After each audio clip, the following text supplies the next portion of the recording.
పాత్రికేయ మిత్రులకి అందరికీ ముందుగా నా నమస్కారాలు నేను తెలియజేసుకుంటున్నాను.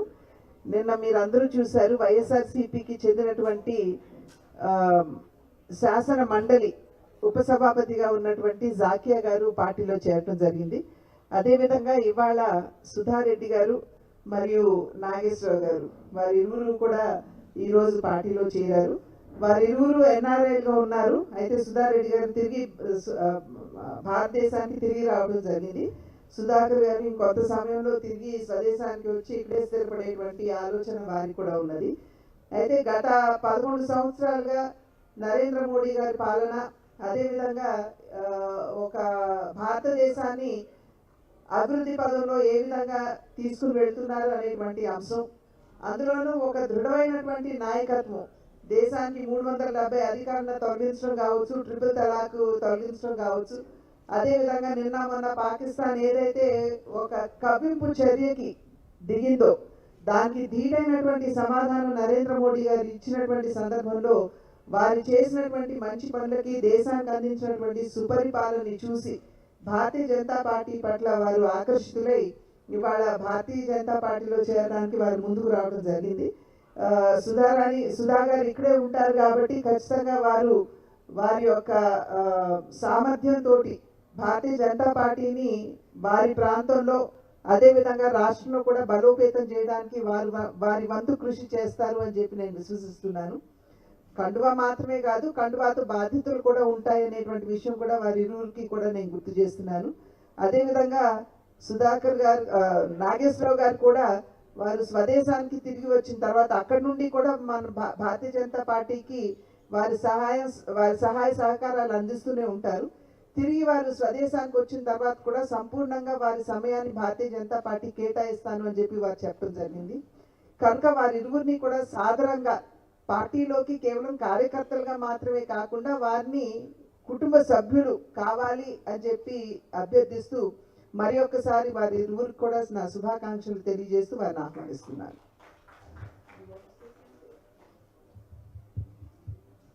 Hi, I'm Sudha Reddy. I'm Sudha Reddy. గుడివాడలోని పుట్టి పెరిగాను. యూఎస్ వెళ్ళి 17 ఇయర్స్ అయిందనమాట. భారతదేశం వచ్చి ఇక్కడ ప్రజలకు సేవ చేయాలన్న ఉద్దేశంతో నరేంద్ర మోడీ గారిని పాలన 11 ఇయర్స్ నుంచి చూస్తున్నాం కదా. ఆయనది ఎట్లా ఉంది అంటే దినదినాభివృద్ధి లాగా ఉంది. ఇంకొకటి ఎలాంటిదైనా అభివృద్ధి పథకంలో ముందుకు వెళ్ళడం చూస్తున్నాం కదా. సో ఇయర్స్ లో కూడా ఇప్పుడు ఇండియా అంటే ఒక రకమైన అంటే కాంపిటేటివ్ కంట్రీగా అనిపిస్తుంది యూఎస్ అనమాట. అంత అభివృద్ధి పథకంలో ముందుకు కానీ నరేంద్ర మోడీ గారి పాలనలో. అందుకని చెప్పి ఇప్పుడు బెటర్ అంటే యూఎస్ కన్నా ఇండియాలోనే బెటర్ గా అనిపిస్తుంది. అంటే లివింగ్ కానీ లేదా ఒకప్పుడు ఆపర్చునిటీస్ కానీ లివింగ్ బెటర్ లైఫ్ అక్కడ ఉంటుందని వెళ్ళిన వాళ్ళని ఇప్పుడు ఇండియా అంటే ఇండియానే బెటర్ లివింగ్ అండ్ ఆపర్చునిటీస్ కూడా అన్ని విధాలుగా డెవలప్మెంట్ నరేంద్ర మోడీ గారి గవర్నమెంట్ జరిగింది కాబట్టి ఇప్పుడు మేము అన్ని కూడా ఇప్పుడు ఇండియా వస్తే బెటర్, ఇండియాలో ఎలాగో సెటిల్ అయ్యాం కాబట్టి ప్రజలకు సేవ చేస్తే బెటర్ అనే ఉద్దేశంతో ఇప్పుడు ఇండియా పోయి రాజకీయాలలో అంటే మనం ఏదైనా సేవ చేయాలి అంటే దానికి అదే విషయాల్లో పొలిటికల్తో మనం టైప్ అయి ఉంటేనే బెటర్ కదా. సో అదే ఉద్దేశంతో అది కూడా బీజేపీ పార్టీ అయితే నేషనల్ పార్టీ. ఇంకొకటి నరేంద్ర మోడీ గారి పాలన చాలా మంచి అభివృద్ధి పథకంలో ముందుకు వెళ్ళడానికి అవకాశం ఉన్నది కాబట్టి బీజేపీలో జాయిన్ అవుతారు.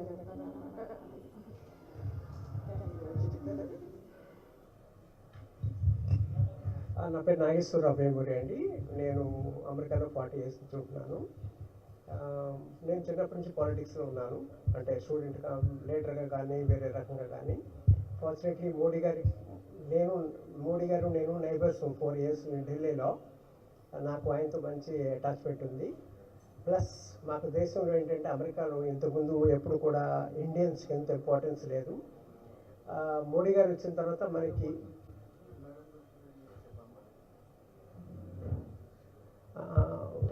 అది మనకి కంట్రీ ప్రెస్టేజే కాదు, మాకు కూడా we feel proud being an Indian. అంతకుముందు ఇంత ఉండేది కాదు. ఇప్పుడు అది కాకుండా మేము ఇండియా కాకస్ అనేది స్టార్ట్ చేసాము నా టైంలో. I'm one of the pillars for that. మేము ఇండియన్ గురించి, అమెరికాలో ఉంటే ఇండియన్ గురించి వర్క్ చేస్తాము. సో దట్ మోడీ గారు చేసే పనులు మాకు చాలా చాలా ఉపయోగంగా ఉన్నాయి. Plus we're going to be number 3 in the world economy wise. అది మాకు అట్రాక్ట్ చేసిందండి. సో నాకు పురంధరేశ్వరి గారితో వాళ్ళ తాతగారు మా తాతగారు అనుబంధం ఉంది, పక్క పక్క ఊళ్ళు అనమాట. సో నేను పక్క పక్కన ఉండేవాళ్ళం, ఆయన 21లో ఉండేవాళ్ళం, 16లో ఉండేవాడిని. నాకు తాతగారు చాలా అనుబంధం ఉంది. నేను వెళ్ళి fortunate to join the party. Thanks.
పాత్రికేయ మిత్రులకి ముందుగా నా నమస్కారం నేను తెలియజేస్తున్నాను. ఈరోజు ప్రత్యేకించి ఇవాళ నిర్వహించుకునేటువంటి ఈ సమావేశం భారతీయ జనతా పార్టీ అహల్యాబాయి హోల్కర్ గారి 300వ జయంతి మే 31వ తేదీన జరగనున్నటువంటి సందర్భంలో వారి ప్రస్థానాన్ని గుర్తు చేసుకుంటూ వారు ఏ విధంగా సంక్షేమం కావచ్చు, సామాజిక న్యాయం కావచ్చు, లేకపోతే సమసమాజ స్థాపనకి వారి జీవితాన్ని అంకితం చేసినటువంటి సందర్భంలో భారతీయ జనతా పార్టీ కూడా అదే దిశగా వెళ్తున్నటువంటి నేపథ్యంలో ఒక్కసారి వారిని గుర్తు చేసుకుని వారి జీవితాన్ని సెలబ్రేట్ చేస్తూ రాష్ట్ర వ్యాప్తంగా మాత్రమే కాకుండా దేశవ్యాప్తంగా కూడా వారి గురించి తెలియజేయాలి అనేటువంటి ఆలోచనతోటి కేంద్ర నాయకత్వం భారతీయ జనతా పార్టీకి సంబంధించి దేశవ్యాప్తంగా 2000 కార్యక్రమాలు చేయాలి అని చెప్పి నిర్ణయం చేయడం జరిగింది. చాలా వరకు కూడా మన భారత చరిత్ర కనుక మనం చూసుకున్నట్లయితే మన ఇతిహాసం ఏదైతే ఉందో పాశ్చాత్యులు రాశారు. మన చరిత్రని భారతీయులు రాశారు అని చెప్పడానికి చాలా కొద్దిపాటి రుజువు మాత్రమే మన దగ్గర ఉన్నది. అంటే ఇంచుమించుగా మనం కనుక హిస్టరీని చూసినట్లయితే, మన హిస్టరీ బుక్స్ని కనుక చూసినట్లయితే అవన్నీ కూడా పాశ్చాత్యులు మనకి ఇచ్చినటువంటి సమాచారమే మన పాఠ్య పుస్తకాల్లో ఇవాళ ఉన్నటువంటి సందర్భం. కనుక చాలా వరకు పాశ్చాత్యులకి ఏదైతే అనుకూలం అని చెప్పి వారు భావించారో వారే ఆ విషయాలే మనకి భారత చరిత్ర అని చెప్పి మనకి అందివ్వడం జరిగింది. ఆ సందర్భంలో మన భారతదేశంలో అనేక మంది మహనీయులు వారి జీవితాన్ని దేశ సేవకి, దేశ స్వాతంత్ర పోరాటానికి అంకితం చేసినప్పటికీ కూడా చాలా వరకు వారి పేర్లు మనకి చరిత్ర పుటల్లో మనకి కనిపించవు. ఇవాళ నరేంద్ర మోడీ గారు దేశ ప్రధాని అయిన తర్వాత అంటే 2014 నాటి నుండి నిజంగా అటువంటి మహనీయులు ఎవరైతే ఉన్నారో, ఎవరైతే వారి చరిత్ర కానీ వారి చివరికి వారి పేరు కూడా మన పాఠ్య పుస్తకాలు మన చరిత్రలో చూడనటువంటి సందర్భంలో, విననటువంటి సందర్భంలో భావి పౌరులకు కూడా వారి గురించి తెలియజేయవలసినటువంటి బాధ్యత చాలా వరకు ఈ తరం మీద ఉన్నటువంటి నేపథ్యంలో అటువంటి వారి చరిత్రని ముందుకు తీసుకువెళ్ళాలి, మన భావితరాల వారికి కూడా తెలియజేయాలి అనేటువంటి ఒక సంకల్పం. దీనిలో భాగంగానే మొన్న ఈ మధ్యనే అంబేద్కర్ గారి గురించి వారి గురించి దేశవ్యాప్తంగా కూడా కార్యక్రమాలు చేయడం జరిగింది. మన రాజ్యాంగం రచించబడి 75 సంవత్సరాలు అయినటువంటి సందర్భంలో దాన్ని సెలబ్రేట్ చేస్తున్నటువంటి నేపథ్యంలో బాబాసాహెబ్ అంబేద్కర్ గారి గురించి నిజమైనటువంటి విషయాలు, వాస్తవాలు, అంటే వారు ఏ విధంగా అవమానింపబడ్డారు, వారిని నిజంగా గౌరవించింది ఎవరు, వారు ఏ రకమైనటువంటి పరిస్థితుల్లో వారు పరమపదించారు, ఇటువంటి విషయాలన్నీ కూడా చాలా వరకు ఈ నిజాలు ప్రజలకి తెలియనటువంటి సందర్భంలో ప్రజలకి తెలియజేయాలి అనేటువంటి భావనతోటి కార్యక్రమం చేపట్టడం జరిగింది. అదేవిధంగా ఇవాళ అహల్యాబాయి హోల్కర్ గారు, వారి గురించి చాలా మందికి తెలియదు. కానీ మనం కనుక వెన్నుతిరిగి చూసుకున్నట్లయితే వారి జననం అయితే 1725వ సంవత్సరంలో జరిగింది. వారు మరణించడం పరంపదించింది 1795వ సంవత్సరంలో. అంటే 70 సంవత్సరాలు వారి జీవన ప్రస్థానంలో వారు అనుసరించినటువంటి విధానాలు కావచ్చు, లేకపోతే చూపించినటువంటి మార్గాలు కావచ్చు, నేటి తరం వారికి కూడా అవి మార్గదర్శకాలుగా ఉన్నాయి అని చెప్పి చెప్పడంలో ఎటువంటి అతిశయోక్తి లేదు, ఇది సత్యదూరం కూడా కాదు. అప్పట్లో పురుషాధిక్య సమాజం ఉన్నటువంటి సందర్భంలో కూడా వారి మామగారు కావచ్చు లేదా వారి అత్తగారు కావచ్చు, వారికి 8 సంవత్సరాల ప్రాయంలోనే పెళ్లి జరిగింది. భర్త గారికేమో 10 సంవత్సరాలు. అయినప్పటికీ వారి అత్త మామలు ఇద్దరూ కూడా హక్కును చేర్చుకుని ఒక ఆడబిడ్డలాగా, కూతురులాగా అహల్యాబాయి హోల్కర్ గారిని సాకుతూ వారికి అనేక విషయాల్లో అవగాహన పెంపొందించి ఒక సమర్థవంతురాలైనటువంటి పరిపాలన దక్షత కలిగినటువంటి మహిళగా వారిని తీర్చిదిద్దడం జరిగింది. బహుశా వారి జీవన ప్రస్థానంలో ఒక 20 సంవత్సరాలు సుఖ శాంతులతో గడిచి ఉండొచ్చు. కానీ 19-20వ ఏటనే భర్తను వారు కోల్పోయారు. అహల్యాబాయి హోల్కర్ గారు భర్తను కోల్పోవడం జరిగింది. అది జరిగిన వెనువెంటనే మామగారు చనిపోవడం జరిగింది. వారిని ఆ సామ్రాజ్యం కాదు, అదొక సామంత రాజ్యం, దానికి సుబేదార్గా వారిని, అంటే ఒక పరిపాలన దక్షత కలిగినటువంటి మహిళగా ఆవిడ్ని ఆ కుర్చీలో కూర్చోబెట్టడానికి వచ్చేటప్పటికి చాలా మంది దీన్ని వ్యతిరేకించడం జరిగింది. అంటే ఒక మహిళని మీరు సుబేదార్ ఎలా చేస్తారు అని. కానీ అటువంటి వ్యతిరేకతను కూడా ఆవిడ అధిగమించి ఆవిడ చాకచక్యంతో అద్భుతమైనటువంటి సుపరిపాలనని వారు ఒక 30 సంవత్సరాల సుపరిపాలన అప్పట్లో ఆ మార్వా సామ్రాజ్యానికి వారు అందించడం జరిగింది. వారి పరిపాలనలో మహిళల్ని విద్యాధికురాలని చేయడానికి, అంటే నిజమైనటువంటి సాధికారత ఏదైతే ఉందో మహిళలకి, అది విద్యా మాధ్యమంగానే సాధ్యపడుతుంది అని చెప్పి విద్యాలయాలు స్థాపించడం, పాఠశాలలు స్థాపించడం, అదేవిధంగా కుటీర పరిశ్రమ ఏదైతే ఇవాళ మనం మాట్లాడుకుంటున్నామో వారు అప్పుడే దాని మీద దృష్టి పెట్టి ఫుడ్ ప్రాసెసింగ్ యూనిట్స్ కావచ్చు, అదేవిధంగా చేనేతకు సంబంధించి వారు అందించినటువంటి సహకారం, ఇది అద్భుతమైనటువంటి విషయాలు. అదేవిధంగా ఒక మహిళ ఉండి కూడా అప్పట్లోనే కాశీ నుండి కలకత్తా వరకు కూడా ఆవిడ రోడ్డు నిర్మాణం చేశారు. ఎందుకంటే వ్యాపారం కనుక పెరిగినట్లయితే ఆర్థికంగా రాజ్యాలు బలపడేటువంటి అవకాశం ఉంటుంది అనేటువంటి ఆలోచన. అదేవిధంగా వ్యాపారవేత్తలకి వారు ప్రత్యేకించి వారి మీద దృష్టి కేంద్రీకరిస్తూ అనేక ప్రాంగణాల నిర్మాణం కూడా ఆవిడ చేయడం జరిగింది. అన్నింటికంటే మిన్నగా ఏమిటంటే పాశ్చాత్యులు మన దేశం మీద దాడి చేయడం కావచ్చు, మొఘలాయులు దాడి కావచ్చు, దగ్గర ఒక 1000 సంవత్సరాలు మనం పరాధీనంలో ఉన్నటువంటి సందర్భంలో మన సంస్కృతి మొత్తం అంతా కూడా ధ్వంసం అవుతున్నటువంటి సందర్భంలో అహల్యాబాయి హోల్కర్ గారు చేసినటువంటి గొప్ప పని ఏమిటంటే, ఏవైతే గుళ్ళు అప్పుడు ఈ పాశ్చాత్య దాడిలో ధ్వంసమయ్యాయి వాటన్నింటినీ కూడా వారు పునర్నిర్మాణం చేయడం జరిగింది. 12 జ్యోతిర్లింగాలు కావచ్చు, 4 ధాములు, ఇప్పుడు మనం కేదార్నాథ్ బద్రీనాథ్ ఏదైతే చెప్పుకున్నామో అది కావచ్చు, సప్తపురి అని చెప్పి 7 మన ఉజ్జయిను, తర్వాత మథుర, కాశీ లాంటి ఊళ్ళ నిర్మాణం కావచ్చు.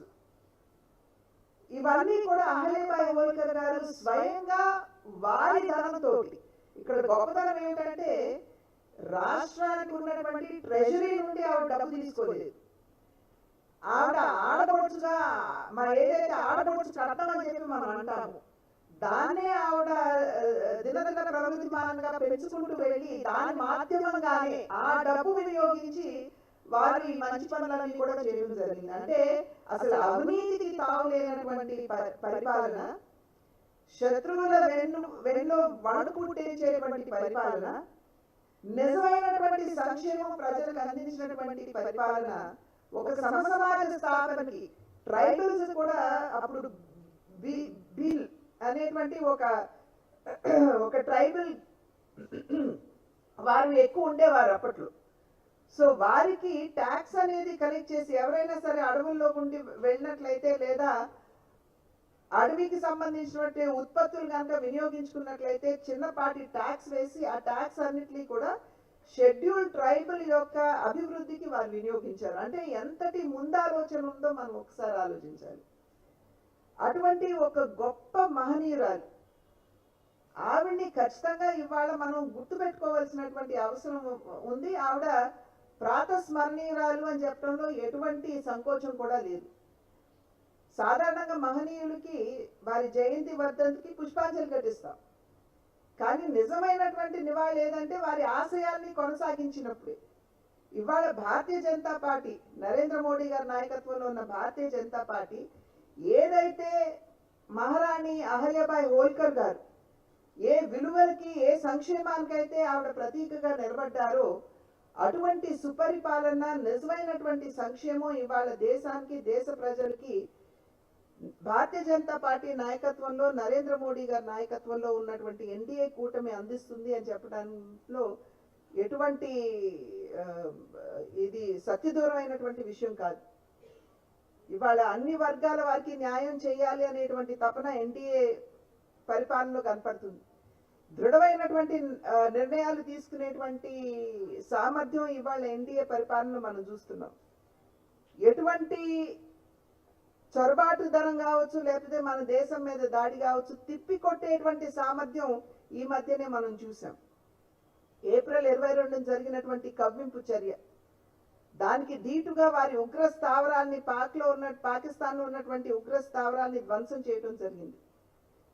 ఆ తర్వాత కూడా వెనకాడకుండా పాకిస్తాన్ ఎప్పుడైతే మన పౌరుల మీద దాడి చేయడం ప్రారంభించారో చాలా ఖచ్చితత్వంతో మనం వారికి ఉన్నటువంటి base camps, military base camps ని మనం టార్గెట్ చేసి వాటిని ధ్వంసం చేయడం జరిగింది. అమెరికా లాంటి అభివృద్ధి చెందినటువంటి దేశాలు మీతో మేము వర్తకం చేయాలి అని అంటే, మీరు సీజ్ ఫైర్ చేయాలి అని అన్నా, మోడీ గారు ఇచ్చినటువంటి ధీటైనటువంటి సమాధానం మనం అందరం కూడా విన్నాం.